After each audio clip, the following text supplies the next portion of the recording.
was always the Jags. Always the Jags. It's always the Jags. Always the Jags. Welcome into Always the Jags. Today we are going to discuss roster cuts, the preseason standouts, all of that as we get ready for the season. Pretty soon, probably like tomorrow in the next couple of days, I'll be dropping my official schedule predictions. What games I think we're going to win, what games we're going to think we'll lose. Because I wanted to do it when the schedule first came out, but I feel like it's a much better time to look at it right now. After the preseason, because you get a better look at all the teams around the league. You know, some things can still happen with trades and stuff. So I think now is the best time to really give like an accurate record prediction before the season starts in September. So for right now, we're going to take a look at some of the preseason standouts from this one. And I think anyone who's watched the preseason knows that like our standouts have got to be the two biggest standouts were Parker Washington and Tank Bigsby. And the reason why that's so encouraging is because that was the issue with our offense last year. We couldn't pick up short yardage when we needed to, which made us predictable and stale on offense and lost us a couple of games that would have been the difference between making the playoffs and not. Literally, a yard was the difference between us winning the division last year and not. And so for Tank Bigsby, but we didn't trust Tank Bigsby on the field. Now he looks strong, tough, fast. Drafting him, I didn't understand why we would spend a third round pick on him when we had a guy like James Washington already and James Robinson, who had already proven himself in his rookie year. But now it looks like that injury that James Robinson had kind of threw off his career, and now he's not nearly the same back. Like he hasn't gotten a starting job anywhere else. It's not like he's lighting it up anywhere else. In retrospect, it kind of makes sense. Tanks Bigsby just kind of needed some time to develop.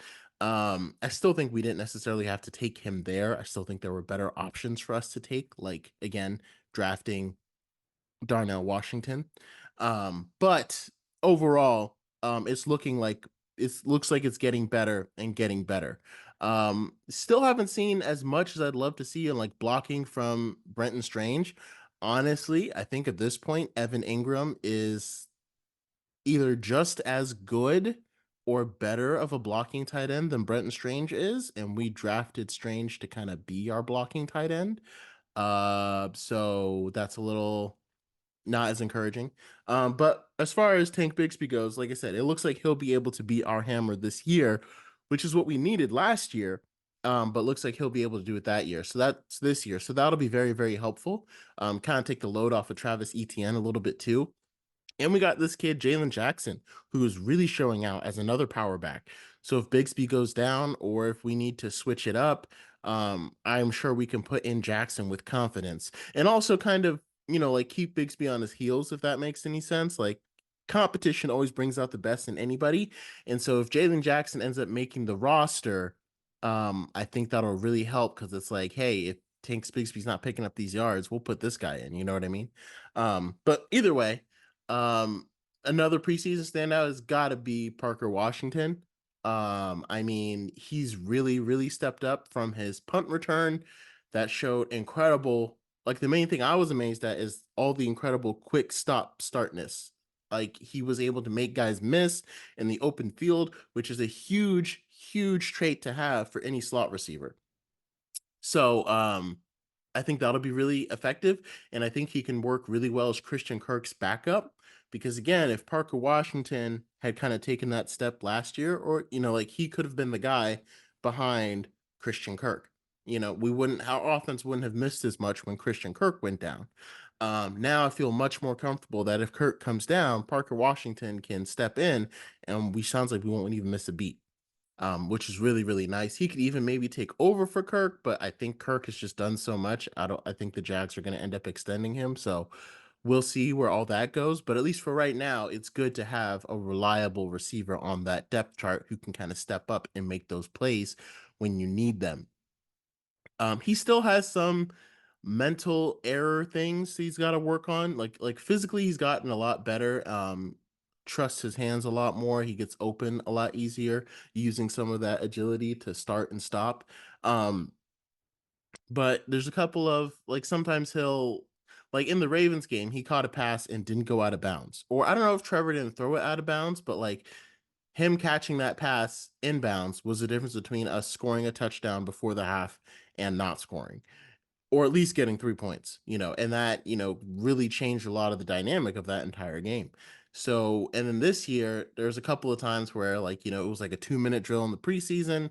And yeah, I mean, it's just the preseason, but like, rather than catching the ball and going out of bounds like you're supposed to, he tried to turn up field to get a couple extra yards, ended up taking like 15, almost 20 seconds off the clock just to gain 2 more yards, which again, in a 2 minute drill, that's not what you do. You caught the ball. He had enough space to just run out onto the sidelines, like get out of bounds. So I'm like, I don't know if getting out of bounds will always be hard for him to remember. Like that's like, you just got to remember what to do in certain situations. Um, but that issue looks like it hasn't been corrected yet. So hopefully he'll get a lock on that, or we won't be in a situation where he has to get a lock on it. But I mean, you never know. In the NFL, 2 minute drills happen all the time. So those are my two biggest preseason standouts. After the first game, I was going to kind of anoint Cooper Hodges because he was blowing guys up. But then he kind of like settled in, and I mean, not really settled in, but like he didn't really, it seems like that was just a good game for him. The next two games, he didn't really show out as much. Of course, we went undefeated in the preseason. Um, in our last game, we got to see the starters at work, and as predicted, we kind of annihilated the Falcons 31-0. Which again, if we didn't, I would be extremely disappointed because the Falcons were playing not just their second stringers, they're like third stringers, guys that are still trying to make the team. Not a single starter for them. There's like they took out 40 guys. So like if we hadn't scored or anything, it would have been really sad. And the main thing is like you want to like I remember watching that game, and it's funny because like the presenters, you can tell that like this is Falcons football because they were like, "Wow, the Jaguars, man, if you're a Jaguars fan, you're watching this game, you might be a little concerned because you're not really moving the ball against these Falcons as with as much ease as you thought." And it's like, okay, yeah, it's still an NFL scheme. It's still guys like it's still a scheme from a professional NFL coordinator who's throwing his guys at you in the best way that he can to try to make your guys miss. So, you're not going to get like it's not just going to be chunk play, chunk play, chunk play, touchdown when you're going against second stringers. It's like the bottom line is you like if Trevor Lawrence was playing against someone's backups, I would expect every drive led by Trevor Lawrence to end in a touchdown. That's exactly what happened.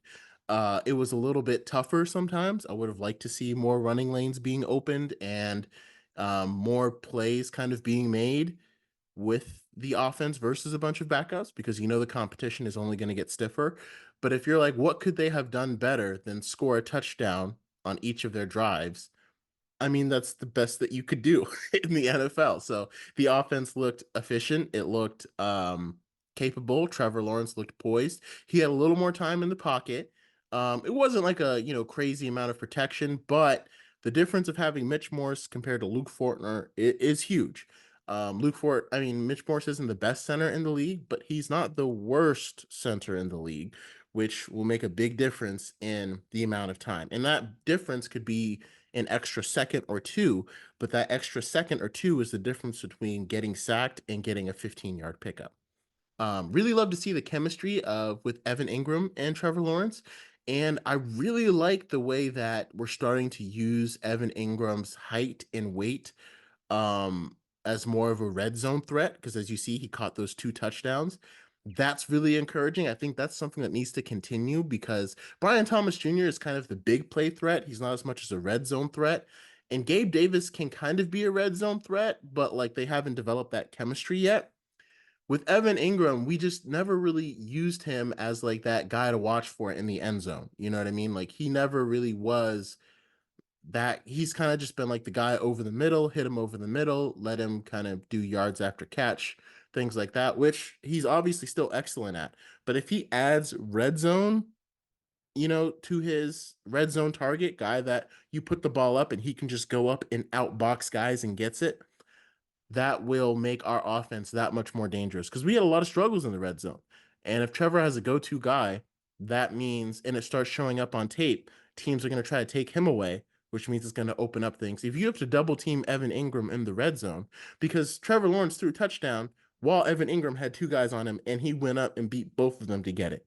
Now, again, these were second stringers, but if you've got a double team Evan Engram in the red zone, okay, who's going to block Travis Etienne? Who's going to block Gabe Davis? Who's going to block Brian Thomas Jr.? Who's going to block Christian Kirk?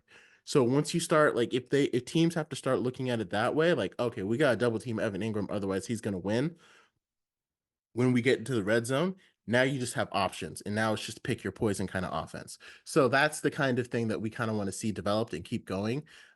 So it's encouraging. You can't look at it too much because, again, it is against second stringers. Preseason really doesn't matter, but we can come away saying, hey, what needed to happen was supposed to happen. And if you look at it, like, our depth, like, thoroughly beat the Falcons' depth because, again, the starters didn't play the whole game. So when it came down to our third stringers, guys that were barely clinging onto a roster spot playing against their third stringers, we still kept beating them up and down the field, 31-0. So, I mean, it just shows that, like, our guys, like, they didn't score anything. They were completely shut out. So, and again, it just shows that we have a lot of, I think we have some good depth in some areas. I think the area that still worries me the most is probably cornerback, because I feel like if Tyson Campbell misses a game,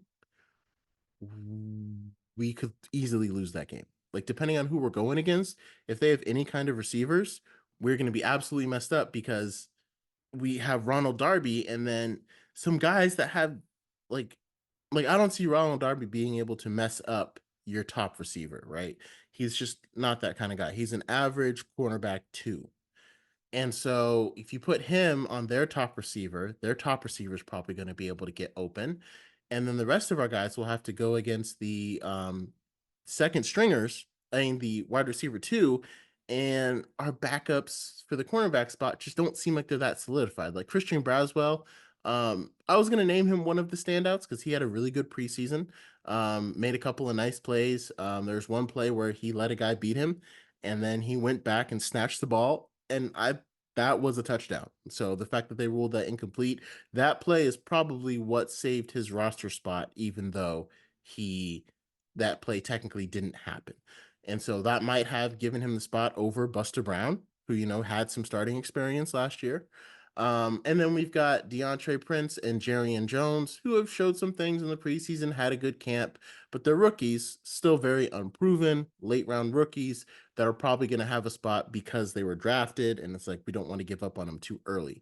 So that's a lot to ask for a bunch of rookies and second string players to be going up against veterans, veteran wide receivers that they're going to have to cover. So I still would love to see us, try to make a move for, it probably won't happen until like the midseason if we see this as an issue, but making a move for Marshawn Lattimore, I think would definitely be kind of like the cherry on top that kind of makes this work. Even if it costs like Cam Robinson, I feel like I'd be willing to do that because I think our offensive line tackle depth feels very good. I think Walker Little makes a great swing tackle, but I think Blake Hance can be that swing tackle. He had a great camp, and so did Cole Van Lanen. And they're both ahead of Javon Foster. So it's kind of like, if you want to give Javon Foster another chance, Walker Little can start and play just as effective as Cam Robinson. I guess the issue is still the running game. Like, is Walker Little as good as Cam Robinson in the running game? And we still don't really know because Cam Robinson has a nasty streak that he plays with that I don't know if anyone else on the offensive line has it. So we'll have to really, really, really see about that. But overall, I think there's a good chance we will. There's a good chance. I think that would kind of be the missing piece that we need with getting a guy like Marshawn Lattimore or just another veteran cornerback in that room. So I don't think the Jaguars are done making moves. I would still like to see us bring in like a third pass rusher, like again a guy like what was his name? He played with Ryan Nielsen in Atlanta. the name is so escaping me. He was with the Titans, started with the Steelers, and then he ended up eventually I'll think of it. But he was like a third pass rusher guy. I think he ended up signing with the Chargers, and he got a pretty good deal for the Chargers. I don't think I would have paid him that much to come to Jacksonville, so it probably was for the best that we didn't end up getting him. But another guy that's kind of like, if we can find another guy that's kind of been cast out, like people have been talking like Hassan Reddick, he would be a great trade for if he didn't want a new contract, because now he wants to be paid like 25 to 28 million a year. We already paid our guy 30 million. We're not going to pay Hassan Reddick 25 to 28 million. And he's not like declining, but he's not ascending either. So I think that would be kind of rich for our blood, so we probably won't end up doing that. With all that being said, let's go ahead and dive into the roster cutdowns and who I think is going to end up making the final roster. It's happening right now as we speak. So this video, by the time it comes out, the roster will probably already be cut down. So you just have to go back and look to see if I was correct. But for right now, quarterbacks, pretty easy. We're going to keep 2 on the roster: Trevor Lawrence, Mac Jones. Mac Jones had a really, really good preseason. I think he made some like really, really bad mistakes at times. But he bounced back from them quite nicely. And so based upon his play, like there was never any question whether the starter was going to be Trevor or Mac anyway. But I feel like it's solidified that he's going to be a backup. And if Trevor, like God, hopefully we never see him.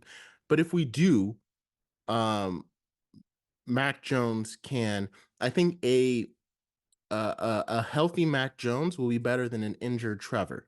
You know, like last year, an injured Trevor was still better than CJ Beathard. But now, if Trevor is hurt and it's affecting his play, we can put Mac Jones in with confidence that our offense will keep rolling. So I think that will make a difference. I think CJ Beathard will go to the practice squad. He could get signed up by somebody, and it would be sad to see him go because he's been such a good veteran for Trevor.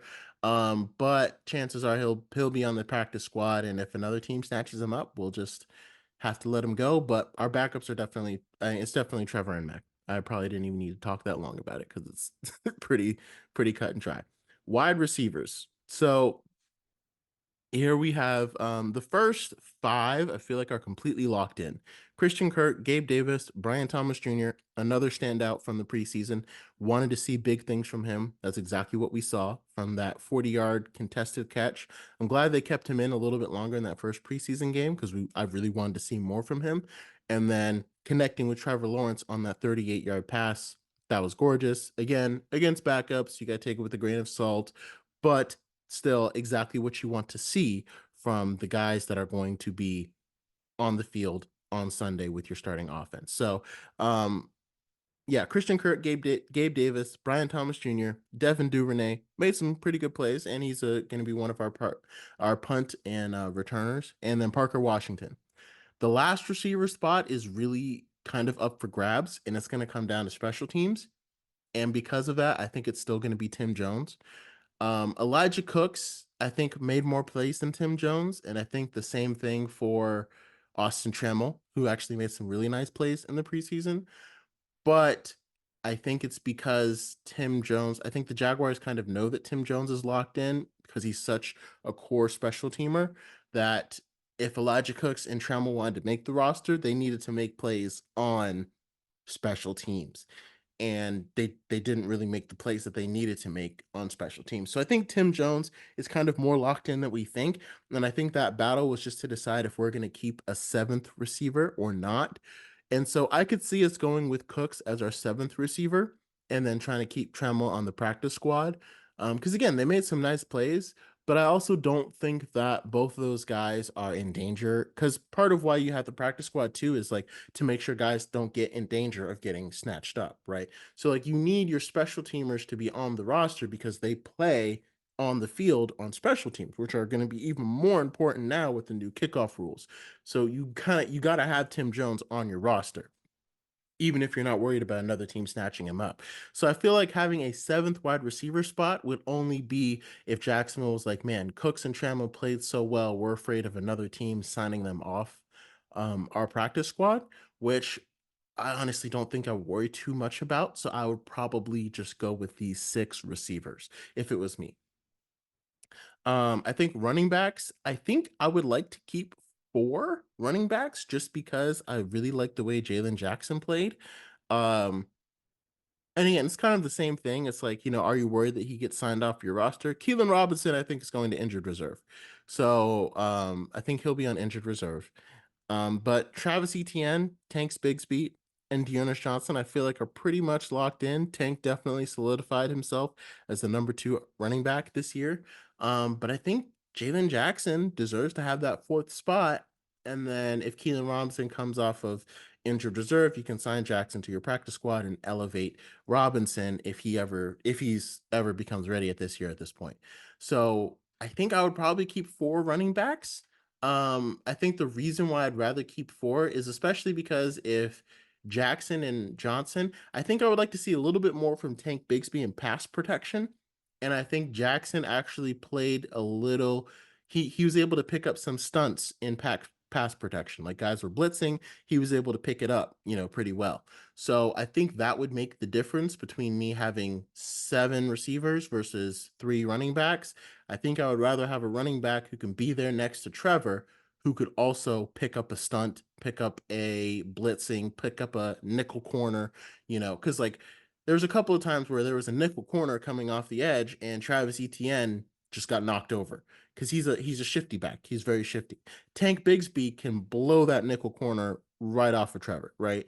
And keep him from getting there. So that's the kind of that to me, that's the mindset and difference why I kind of want to have nice 2 power backs, um Tank Bigsby and Jalen Jackson, just for that reason of protecting Trevor, having another guy there who can pick up a blitz. I think tight ends, Josiah DeGuara made a really good case because he made some really good catches. But I think he'll be safe on our practice squad. I think Evan Engram, Brenton Strange, and Luke Farrell are going to be the guys. And it's mainly because Brenton Strange and Luke Farrell are better blockers and they can still catch. So Josiah DeGuara is not a bad blocker, but because Strange and Farrell are better and they can still, catch and get open, you can kind of, when they're in the game, teams are going to think that we're running. And so if we do a trick play, Farrell and Strange are still savvy enough to get open and catch that pass. And of course, Evan Engram is, the best tight end on the roster by far. Probably going to ascend to one of the top ones in the league. I wouldn't be surprised with the way he seems to continue to elevate his game. So I think it's going to be 3 tight ends: Evan Engram, Brenton Strange, and Luke Farrell. Offensive lineman, this one's a little tough because I think we might end up going with 10. I think we want to go with 10 because and it's like you got to have your best guys. So that's why I think trading Cam Robinson and again, you could also trade Walker Little. I just think if you're going to trade Walker Little or Cam Robinson, you should trade the guy that's going to free you up some cap space and trade him to get another player. Because right now, technically, we have 6 starters, it feels like, because Walker Little is good enough to start, and he's proven that over and over again. So anyway, let me go through the list. So it'll be Cam Robinson, Ezra Cleveland, Mitch Morse, Brandon Scherff, Anton Harrison, Walker Little, Javon Foster, Cooper Hodges, and Luke Fortner. But I think we're also going to add Cole Van Lanen as well as Blake Hance. And that would bring us to, I did my math wrong. Hold on. Okay, so yeah, that would be not, so that would be 11 if we wanted to keep Blake Hance and Cole Van Lanen. And so where the issue kind of lies is Javon Foster didn't have a great camp or a great preseason, and you don't feel good about putting him in. He's more developmental than we were probably expecting, picking him in the 4th round. Like for someone to be that developmental where like you don't really feel comfortable playing them even in a backup setting, like they're not ready, you probably would want to pick them in like the 6th or the 7th round, and then they're just trying to fight to make the roster. But it looks like, they want to give him time to develop because he's got the traits. He's just not really ready to be out on an NFL field. But you drafted him, right? And so like Blake Hance and Cole Van Lanen regularly outplayed him during the season. And it's like if any of your guys get hurt, you know, if Cole Van Lanen and Blake Hance make it to they're not going to make it to the practice squad. Basically, if they get waived, that's it. They're gone. Javon Foster might make it. I mean, another team might pick him up because again, offensive tackle play is very, very shoddy right now, and a lot of teams need it. So I think it's really hard to decide this one. I think if it was me as the GM, I would look into, could I get Marshawn Lattimore for Cam Robinson? And then I would keep 10 guys, and that would be, so Walker Little will be my starting left, and then Cleveland, Mitch Morse, Brandon Scherff, Anton Harrison. And then I keep Javon Foster, keep Cooper Hodges, keep Luke Fortner, and then Cole Van Lanen and Blake Hance. Because Blake Hance is nice too, because he can play multiple positions along the line. Because if you look at our guards, Brandon Scherff gets hurt pretty often. Ezra Cleveland was out for a few games. And so who do we have to back him up? Just Cooper Hodges. I mean, we could try Luke Fortner at guard, but he's more just the backup center. So you kind of need to have Blake Hance on there because he can play guard too, just not as well as he can play tackle. But you still need someone that you trust to be in there in case one of those guys get hurt, and those guys get hurt often. So I think if I'm looking at that, if I know Foster can only play tackle, you've got Foster and Cole Van Lanen, two guys who can only play tackle, backing up Robinson and Harrison, in addition to Walker Little. So you have 3 backups for your 2 tackles, but you only have 1 backup for your 2 guards. So that's kind of the idea that I would win. If you don't end up trading Cam Robinson, I probably pick Blake Hance over Cole Van Lanen just because of position flexibility. But I also think you might end up just sending Javon Foster to the practice squad. Um, and because again, getting cut doesn't mean that you're not going to be on the team ever again. So it's not going to be like a wasted 4th round pick. It's just let him keep developing on the practice squad. If he gets picked up by another team, that happens. But I think we end up keeping 10 offensive linemen. So like I said, I think I would take Blake Hance over Cole Van Lanen just for position flexibility. Even though Van Lanen outplayed him at tackle based upon position flexibility and what I have on my roster, I need Blake Hance. So I think I would pick him over Van Lanen if that's what it came down to. But again, I would probably look into, can I trade Cam Robinson? And then I'll keep Foster kind of like as a developmental prospect on that team. Because you can also develop, I feel like being on the roster helps you develop as well. Um, some guys can develop from the practice squad, but it's a little bit different when you can be called out there for game action, or something like that. So that's kind of who, because like you could put him in on not really special teams, but like if you're kicking off or something like that, there are ways that you could get Foster like snaps during the regular season to kind of help jumpstart his development. Because again, we're kind of looking at it as maybe he could be the guy to take over.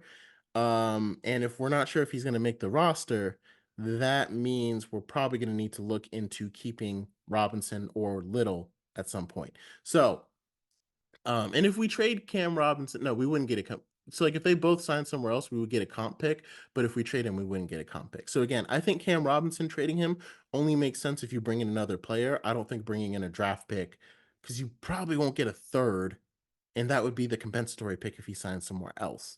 So yeah, I don't think you would get a third. And so if you could bring in a player, though, I think that would make a big difference. The Saints' offensive line has tons of issues. And they ended up drafting another cornerback instead of another offensive lineman. Could be a match made, could be a equal trade opportunity for both parties. So defensive linemen, moving on. So we have a lot of great guys in the alignment. I'll just kind of combine it as all into 10, because I think a lot of people are thinking Arik Armstead is going to want to play big end sometimes. And I agree with that. I think that'll be a good way to switch it up. But the thing is, I want to make sure our best 3 guys are on the field at all times. So if we're going to do that, I think we need to make sure, like, if Arik Armstead is giving Trayvon Walker a breather, that's fine. But Trayvon Walker shouldn't become like the backup to Arik Armstead, if that makes sense. Or Arik Armstead shouldn't be the backup to Trayvon Walker, because we're not paying him that kind of money to back up Trayvon Walker. So like, on first and second down, because Arik Armstead, he needs to help us in the run defense because he's really good at that. So like first and second down, stop the run, and then you can just swap them. Let Armstead move to big end if you get them in third and long, and let Trayvon Walker move inside. That would be, pretty fun stunts and stuff you can do to kind of switch them out, give them a breather on second down or some other way to switch around. I'm just like, I don't want the situation to become Trayvon Walker or Arik Armstead. Like they got to be on the field at the same time. And Arik Armstead is like, I think he's going to end up playing like what I would do is like on first downs, running plays, Arik Armstead plays defensive line. And then if we get them into third and long, put him at big end, let Trayvon Walker move inside because again, Trayvon Walker has violated some guards before, and I think he can play really well on the inside and get to the quarterback still. So with all that being said, we'll kind of combine the defensive line into one big pot. So obviously it would be Josh Hines-Allen, Trayvon Walker, Arik Armstead, Devon Hamilton. Hopefully he's a little bit more removed from that injury. Robertson-Harris, I think we'll end up keeping him. He kind of ended up playing with like the twos and the threes, so people were like wondering, like, is he going to make the roster? I think with all the money that we're paying him, yeah. I think he could have been a good trade candidate potentially after drafting, Maason Smith and Jordan Jefferson. But we'll probably just keep him on the roster, especially if Arik Armstead wants to play some big end. Travis Gibson already got traded to the Seahawks, so he won't be on the team. So likely, I think I think Miles Cole has shown a lot in the preseason. He's made some pretty nice plays, and he's got the length that we're kind of looking for. So I think they're thinking he can be just as effective as that third guy. So that'll give him some time to develop. So I think he'll come in. I think we're gonna stick with Jeremiah Ledbetter. I think Tyler Lacey will get another shot. He hasn't really shown as much, for a developmental prospect to make the roster, but I think we'll still see him on there. And then our two rookies, Maason Smith and Jordan Jefferson. And I think I just mentioned Jeremiah Ledbetter, but he's got a lot of experience, and I think that's going to kind of keep him on the roster because I think we'll prefer not to have to put him in, but if we do, we know he can at least, perform, pretty well and do what needs to be done on the field because again, he has a lot of experience and he started before. He's just, not as fast as he used to be. So I think that'll be our 10 guys. So instead of Travis Gibson, it'll pretty much be Miles Cole. So Armstead, Hamilton, Robertson-Harris, Hines-Allen, Walker, Lacey, Smith, Jefferson, Cole, and Jeremiah Ledbetter. DJ Coleman was showing a lot. I think we'll probably end up signing him to the practice squad, or he might beat out Tyler Lacey. I could see that as well. Either guys don't feel like a risk to leave to another team, so I think either one would be fine. It just kind of depends on. I think the final spot would come down to Lacey versus Coleman because I think Cole has shown enough to solidify a spot on the roster. So now we have linebackers. Foye Oluokun and Devin Lloyd are obviously the starters. Chad Muma's become a core special teams guy and a good backup. Ventrell Miller has shown a lot more, so I think he'll end up being on that linebacker spot. And then some people are wondering if we're going to keep two or if we're going to keep 5 linebackers or 6 linebackers. Caleb Johnson is another guy who's kind of become a core special teamers. So even though he plays linebacker, we'll probably have him. So like we don't really need him as a 5th linebacker, but we'll probably end up having him because Caleb Johnson has just been, like I said, that core special teamer. So he's probably pretty much a lock to make the roster as well. So with the linebackers, the biggest cut is probably going to end up, I think I would only keep 5 because Ventrell Miller isn't really a core special teamers. I mean, not Ventrell Miller. Yasir Abdullah isn't really a core special teamers, and he's no longer, rushing the passer. He's trying to play linebacker. So I think we can keep him on the practice squad, let him learn linebacker a little bit more, see how he does. So I'd probably only go with 5 linebackers because I feel like I need more depth at cornerback than I do at linebacker. And I think he can be safely stashed on the practice squad. So moving on to our cornerbacks, this one is a little bit different because we signed Darnell Savage, who, traditionally played safety, but he's going to be playing cornerback. So I think for here, though, I would keep 6 cornerbacks again because potentially I might be potentially I might be looking to make a move. So 6 cornerbacks. So that would be, I mean, you could even keep 7 really. But that would be, if we keep 6, that would be Tyson Campbell, Ronald Darby as our starters. Jerry Jones is probably going to, I think he was battling with Darnell Savage for who's going to man the slot. But again, he's a 3rd round pick, so he's probably going to make the roster. He made some nice plays in the preseason, still needs some development time. So I think I'd rather see a veteran like Savage starting, but Jerry Jones will make the roster as well. DeAndre Prince is another very, very developmental guy. If Monteric Brown, I think Monteric Brown and Christian Braswell are the last guys to kind of make this roster. And so if I did it that way, that would be 6 cornerbacks: Tyson Campbell, Ronald Darby, Jerry Jones, DeAndre Prince, Monteric Brown, and Christian Braswell. Brown has some starting experience, but again, Braswell also showed a lot in the preseason, which makes me think that he could be a good guy to keep. And this would still leave room for Marshon Lattimore if we brought him in. So if I did this, I'd be doing 6 cornerbacks, right? But offensive linemen, I would be doing 11 if for my cut down, and then I try to see if the Saints, if I can trade Cam Robinson for Marshon Lattimore, bring him into the cornerback room, now we'd have 7 cornerbacks and 10 offensive linemen. So that's probably how the last roster spot would come down to me. And then when we have safeties, Andre Cisco and Antonio Johnson are going to be the starters. Daniel Thomas is a very, very core special teams guy. Right now, Andrew Wingard is on injured reserve, so we'll probably put him on injured reserve, and Tashawn Gibson is suspended, so he doesn't count against our roster. So we can leave them both off of this list for now. So I think because of that, because Tashawn Gibson is suspended for the first 6 games as well.